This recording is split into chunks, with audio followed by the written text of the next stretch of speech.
प्रिया दीदी के चैनल को लाइक, शेयर, कमेंट, सब्सक्राइब जरूर करें।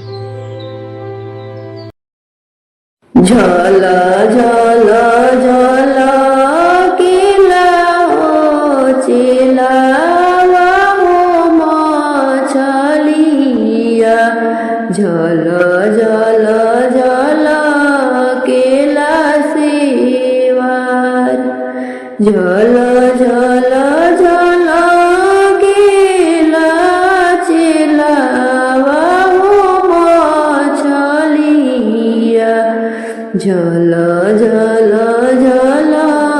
केला सेवार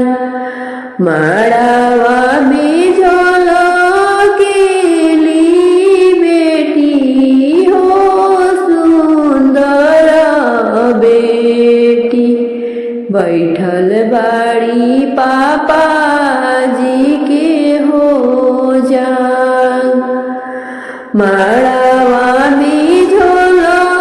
केली बेटी हो सुंदर बेटी बैठल बाड़ी पापा जी के हो जान तनिए साबेनिया डोलाई कवन दुल्हा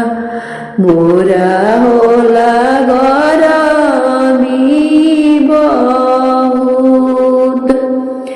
तनिए साबेनिया डोलाई